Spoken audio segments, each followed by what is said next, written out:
Hello दोस्तों, कैसे हैं आप लोग। स्वागत है आपका ग्राफिक्स लर्नर में, जहां मैं शेयर करता हूं आपसे अपनी लर्निंग जर्नी को। हम पढ़ लेते हैं यूआई यूएक्स। लास्ट चैप्टर में हमने यूजर रिसर्च के बारे में पढ़ा था, तो आज हम पढ़ेंगे यूजर इंटरव्यू के बारे में। ये यूएक्स रिसर्च का एक बहुत इंपॉर्टेंट पार्ट होता है। इस वीडियो में आप सीखोगे कि यूजर इंटरव्यू क्या होता है, क्यों होता है और इनका डेटा कैसे एनालाइज करते हैं।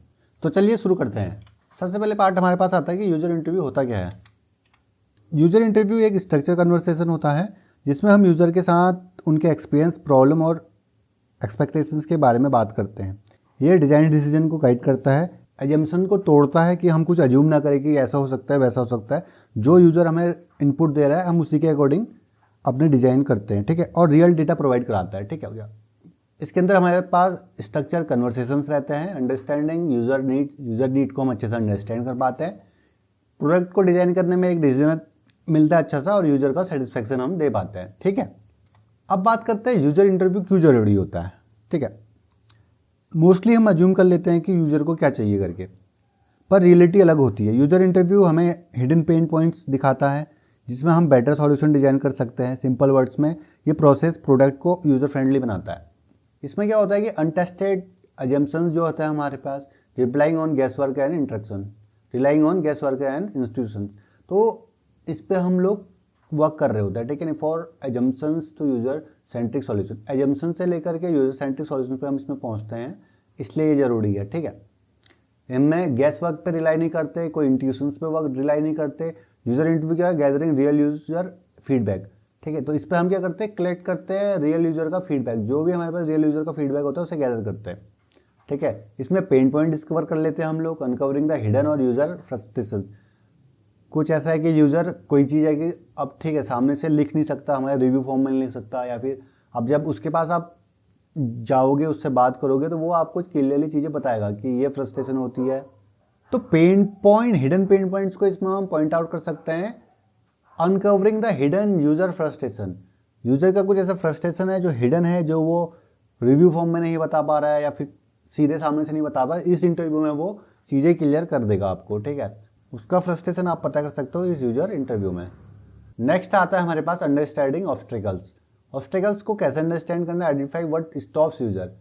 ये हम क्या बात कर रहे हैं, अभी क्या माइंड में रखना है हम लोगों ने कि हमने एक प्रॉब्लम स्टेटमेंट ली थी कि यूज़र जो है हमारा की ऑर्डर प्लेस नहीं कर रहा है, कार्ट तक आ रहा है, वहाँ पे आने के बाद वापस ले जा रहा है, ऑर्डर को प्लेस नहीं कर रहा है। तो यही बात हमें इसमें पॉइंट आउट करनी है कि यूज़र किस चीज़ के कारण यूज़र स्टॉप कर रहा है, वो चेकआउट नहीं कर पा रहा है, ठीक है नहीं। Identifying what stops user, user को क्या चीज़ें स्टॉप कर रही है आगे बढ़ने से। दैट मीन्स कि उसको चेकआउट करने से या फिर पे करने से या फिर उसको प्रोडक्ट बाय करने से, ठीक है। तो ये चीज़ें हमारे यहाँ पे क्लियर होंगी। यहाँ पे जो भी सॉल्यूशन हम क्रिएट करेंगे यूज़र सेंट्रिक सॉल्यूशन रहेगा, designing solution that truly help. उस डिज़ाइन को सॉल्यूशन बनाएंगे, सॉल्यूशन ऐसा बनाएंगे, डिज़ाइन ऐसा बनाएंगे जो यूज़र को हेल्प करे, ठीक है। अपने एजम्पशन से कुछ भी नहीं बनाएंगे, क्योंकि हमारे पास जितना रियल डेटा मिलेगा, यूज़र सेंट्रिक डेटा मिलेगा, यूज़र के एंड से डेटा मिलेगा, ठीक हो गया। चलते हैं नेक्स्ट पॉइंट की तरफ। अब देखो हमारे पास था क्या, नेक्स्ट हमारे पास है कार्ड अबॉन्डमेंट चैलेंजेस, ठीक है। तो कार्ड अबॉन्डमेंट में क्या होता है कि कार्ड का हमारा जो हमारा बेसिक प्रॉब्लम स्टेटमेंट थी, उसी स्टेटमेंट के बारे में हम करेंगे कि ये पॉसिबल इश्यूज, पॉसिबल रीजंस क्या हो सकते हैं, ठीक है। रियल डिस्कशन करते हैं इसके बारे में कि यूज़र प्रोडक्ट कार्ट में ऐड तो कर रहा है पर ऑर्डर प्लेस नहीं कर रहा है, ऐसा क्यों हो रहा है, पॉसिबल रीजंस क्या क्या हो सकते हैं, ठीक है। हो सकता है कि हाई डिलीवरी चार्जेस हो, डिलीवरी चार्ज हो 100 रुपये का प्रोडक्ट और 50 रुपये तो उसे डिलीवरी के देने पड़ रहे हैं, तो टोटल प्रोडक्ट 150 का हो जा रहा है, इसलिए वो नहीं ले रहा है, ठीक है नहीं। तो ये क्या कर रहा है, डिस्करेज कर रहा है उसको ऑर्डर को कंप्लीट करने में। अगर ये इशू है, हाई डिलीवरी फीस का इशू है, तो क्या है। दूसरा पॉइंट क्या हो सकता है कि हमारे पास कन्फ्यूजिंग चेकआउट हो सकता है कि उसे पता ही नहीं चल रहा कि पेमेंट कहाँ से करना है, चेकआउट कहाँ से करना है, उसे कुछ मिल ही नहीं रहा, वहाँ पे कुछ बटन या फिर वहाँ पे कुछ ऐसा पॉइंट ही नहीं मिल रहा कि चेकआउट करने के लिए, ठीक है। Difficult to finalise the purchase, तो उसको परचेज फाइनलाइज करने में डिफिकल्टी आ रही है, एक प्रॉब्लम ये हो सकता है, ठीक है। थर्ड इशू क्या है, पेमेंट ट्रस्ट इशू। हो सकता है कि उसे लगे ना कि भैया मैं इसमें अपनी कार्ड डिटेल डाल दूँ या फिर अपना बैंक डिटेल डालूँ तो मेरे साथ कुछ फ्रॉड हो जाए। हेजिटेशन टू प्रोवाइड पेमेंट, तो ये एक प्रॉब्लम हो सकता है। और ये प्रॉब्लम क्यों आती है मोस्ट ऑफ द टाइम कि हमारा जो यूएक्स है ना और यूआई है, सिमिलर नहीं बनाते हम लोग, ठीक है। लेट्स से कि हमने एक नई वेबसाइट बनाई ई कॉमर्स, वहाँ पे अपने प्रोडक्ट लिस्ट करे और कोई बाय नहीं कर रहा है। हमने अपना पेमेंट गेटवे, हमने अपना चेकआउट का जो यूएक्स है, जो डिजाइनिंग है, वो सारे और सिमिलर जितनी ई कॉमर्स वेबसाइट्स हैं उनसे डिफरेंट बना दिया। उनसे डिफरेंट बनाएंगे तो इशू क्या होगा कि जब कोई भी नया यूज़र आएगा तो उसको सिमिलर नहीं लगेगा वहाँ पे, तो वो चेकआउट नहीं करेगा, उसे लगेगा कि यार ये तो अजीब सा लग रहा है, गलत लग रहा है, सिमिलर नहीं लग रहा है, तो हो सकता है वो चेकआउट ना करे। तो हमें हमेशा सिमिलर बनाना होता है, ठीक है। नेक्स्ट इसमें इशू हो सकता है कि चेकआउट के टाइम कोई बग है, ठीक है, पेमेंट इशू आ जाता है, कभी एरर आ जाता है, अनएक्सपेक्टेड एरर, ऐसा करके कभी कुछ आ जाता है। तो एरर ड्यूरिंग द प्रोसेस, ये भी इशू हो सकता है कि कोई बग आ जा रहा है तो वो ले ही नहीं रहा, एक बार बग आया, दो बार आया तो फिर वो बोलेगा बार बार इसमें इशू आ रहा है तो चलो बाई नहीं करता है, ठीक है। लास्ट ऑप्शन है कि उसको कहीं और बढ़िया ऑफर मिल गया, ऐसा भी होता है। मैंने कार्ट में डाला, एक जैकेट डाला 1500 रुपीज़ का, और मुझे ऐसा एक्सप्लोर करा, शाम को मुझे एक ऐड दिखा अपने फ़ोन में, वो 999 में दे रहा है सेम जैकेट, तो मैं 1500 का नहीं लूँगा, सिंपल सी बात है, इसको लूँगा। तो बेटर ऑफर कहीं मिल गया तब भी वो क्या करेगा, आपके प्रोडक्ट को बाय नहीं करेगा, ठीक है। तो इन सब चीज़ों को समझने के लिए जो यूज़र इंटरव्यू है सबसे बेस्ट मेथड है कि आप किस तरीके से इन सारे चैलेंजेस को, इन सारे प्रॉब्लम्स को पॉइंट आउट कर सकते हो। अब एक आता है मेरे पास टॉक फ्रेमवर्क, जैसे इससे पहले हमने एक फ्रेमवर्क पढ़ा था यूज़र रिसर्च में, यूज़र इंटरव्यू में एक फ्रेमवर्क आता है टॉक फ्रेमवर्क। तो यूज़र इंटरव्यू को इफेक्टिव बनाने के लिए हम इस फ्रेमवर्क का यूज़ करते हैं, टॉक। तो ये टी स्टैंड करता है टारगेट यूजर्स के लिए, ठीक हो गया। Identify the selected and appropriate participants for the interview. अब यहाँ पे हम उन्हीं लोगों का इंटरव्यू लेंगे, हर किसी का नहीं लेंगे। जो ऐप यूज़ कर रहा है, जिसने ऐप में साइन इन करा है, जिसने ऐप अपने फ़ोन में इंस्टॉल करके भी रखा है, उसका इंटरव्यू नहीं ले रहे हैं यहाँ पे इंटरव्यू उसी का लेंगे जिसने चेकआउट नहीं किया, प्रोडक्ट कार्ट में डाला और चेकआउट नहीं किया, वो हमारा टारगेटेड यूज़र रहेगा यहाँ पे, ठीक है।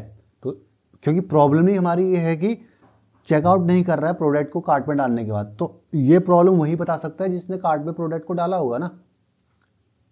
तो किसी रैंडम को उठा के इंटरव्यू लेने का कोई सेंस नहीं बनता यहाँ पे, ठीक है। नेक्स्ट पॉइंट आता है a, ask open question. Ask open question के अंदर क्या करना है, formulate question that encourage details and insightful responses, ठीक है। तो यहाँ पे हमें यस और नो वाले क्वेश्चन नहीं पूछने हैं, है कि नहीं, क्या आपको अच्छा लगा, आपको बुरा लगा, यस नो में आंसर दीजिए, ऐसा नहीं। तो यहाँ पे क्या चाहिए, जो आपके सॉल्यूशन की तरफ लेके जाएं, इंसाइटफुल हमारे पास रिस्पॉन्स आए, डिटेल्ड जिसमें रिस्पॉन्स दे यूजर, इस टाइप के उससे क्वेश्चन पूछना है, ठीक है। ओपन एंडेड क्वेश्चन जो रहेंगे इस तरीके के रहेंगे, ठीक हो गया। नेक्स्ट आता है हमारे पास लिसन एक्टिवली।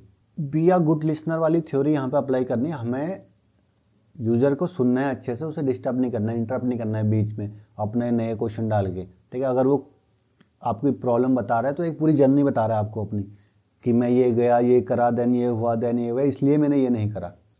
तो ये क्या है, उसकी पूरी एक जर्नी है, तो उसको आपने पूरा सुनना है। उससे आपके पास क्या आएगा, एक आउटपुट निकल के आएगा, ठीक है नहीं। Pay close attention to the responses and engage with the participants. उनके साथ जब एंगेज होगे तो वो आपको और अच्छे से सॉल्यूशन देंगे और अच्छे से प्रॉब्लम्स के बारे में बता पाएंगे, ठीक है। देन लास्ट के, टॉक का लास्ट के आता है, which means keep it natural, ठीक है नहीं। Maintain an unbiased approach to avoid the influence that participants answer, ठीक हो गया। कोई भी बायस क्वेश्चन नहीं पूछना है, नॉर्मली जो भी है आपको यूजर से अपने प्रॉब्लम के रिलेटेड क्वेश्चन यूज करना है, ठीक है। चलिए चलते हैं नेक्स्ट पॉइंट पे। तो बात कर लेते हैं कि इंटरव्यू के क्वेश्चन क्या क्या हो सकते हैं, ठीक है। एक बार सैंपल क्वेश्चन क्या हो सकते हैं, एक दो एग्जांपल देख लेते हैं, आप क्या क्या क्वेश्चन पूछ सकते हो। अगर जैसे इस प्रॉब्लम स्टेटमेंट के अकॉर्डिंग, जैसे जो हमारे पास प्रॉब्लम स्टेटमेंट अभी है कि यूज़र अपने कार्ड में प्रोडक्ट को डाल रहा है एंड देन चेकआउट नहीं कर रहा, तो उसके अगर बिहाफ पे अगर क्वेश्चन पूछते हैं तो क्या पूछेंगे। फर्स्ट क्वेश्चन हो सकता है कि आपका लास्ट परचेज अटैम्प्ट कैसा था, ठीक है। लास्ट परचेज करते वक्त आपका जो एक्सपीरियंस था हमारे ऐप के साथ, हमारे सॉफ्टवेयर के साथ, हमारी वेबसाइट के साथ कैसा था, ठीक है। सेकंड है कि क्या चीज़ ने आपको ऑर्डर प्लेस करने से रोका, ठीक है। सेकंड क्वेश्चन आप पूछ सकते हो कि क्या चीज़ ऐसी थी जिसने आपको ऑर्डर प्लेस करने से रोका, ठीक है। वो आपको पॉसिबल रीजन से सकता है कि कोई बग आ गया था, पेमेंट में मुझे ट्रस्ट नहीं आ रहा था, या फिर मुझे बेटर ऑफर मिल गया, या फिर डिलीवरी फी ज़्यादा थी, कुछ भी दे सकता है। लास्ट क्वेश्चन है, आपको चेकआउट एक्सपीरियंस में कोई इम्प्रूवमेंट चाहिए तो क्या होना चाहिए। अगर आप चाहें कि ये इम्प्रूव है, कुछ पॉइंट है जो इम्प्रूव हो जाए, वो आप क्या करना चाहोगे। तो इस तरीके से मल्टीपल क्वेश्चन आप बना सकते हो, पूछ सकते हो, ठीक है। ये तो यहाँ पे फॉर एग्जांपल मैंने आपको बताया अभी। चलते हैं नेक्स्ट पार्ट पे। अब ठीक है, हमने इंटरव्यू ले लिया, अब इंटरव्यू लेने के बाद करना क्या है। हमने लेट से हमने 50 यूजर्स का भी इंटरव्यू लिया, 10 यूजर्स का भी इंटरव्यू लिया, तो उसके बाद अब इतना सारा डेटे को एनालाइज कैसे करना है, डेटे को सेंट्रलाइज कैसे करना है, ये भी तो करना पड़ेगा ना। हर यूजर का अपना पॉइंट ऑफ व्यू होगा, अपना आंसर्स होंगे, तो उन सबको कैसे हम सेंट्रलाइज करेंगे, कैसे यूटिलाइज करेंगे प्रॉपरली, तो इसको देखते हैं। तो यही है कि इंटरव्यू होने के बाद सबसे इंपॉर्टेंट स्टेप आता है कि उसको एनालाइज करना।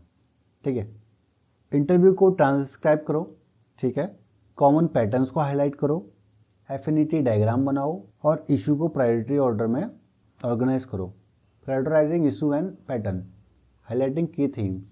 ठीक है, तो ये कि आपका जो इशू है, आपके इशू से रिलेटेड जो सॉल्यूशन, जो आंसर्स आपको मिलने, पहले उनको प्रायोरिटाइज करना है। ठीक है, तो इस तरीके से आप क्या कर सकते हो, अपने इंटरव्यू के डेटा को एनालाइज कर सकते हो। ठीक है, तो यूजर एक्सपीरियंस इनहांस इस तरीके से होगा। ठीक है, यही कि हमने कैसे स्टेप, देखो यूजर इंटरव्यू था, गैदरिंग यूजर इनसाइट्स थी, रियल इनसाइट्स को हमने अंडरस्टैंड यूजर नीड को समझा, हमने क्या करा, इंप्रूवमेंट यूएक्स, यूजर इंटरफेस में क्या करा, हमने इंप्रूवमेंट करे। ठीक है, इससे हमें क्या मिला, हायर कन्वर्जन। ठीक हो गया, तो ये पूरा एक स्टेप है, वर्कफ्लो है। तो इसी तरह से हमें यूजर इंटरव्यू का वर्कफ्लो को चलाना है। ठीक हो गया, तो इस प्रोसेस से हमको डीप इनसाइट मिलते हैं, जिससे हम प्रोडक्ट के इंप्रूवमेंट कर सकते हैं, और जब यूजर प्रॉब्लम सॉल्व होती है तो बिजनेस ऑटोमेटिकली ग्रो होता है। तो अगर आप यूएक्स रिसर्च कर रहे हो या डिजाइनर हो, और यूजर इंटरव्यू आपका सीक्रेट वेपन बन सकता है। ठीक है, अगर वीडियो पसंद आया तो लाइक करो, सब्सक्राइब करो। तो आज के लिए इतना ही, मिलते हैं बहुत जल्द, तब तक के लिए थैंक यू, शुक्रिया और धन्यवाद।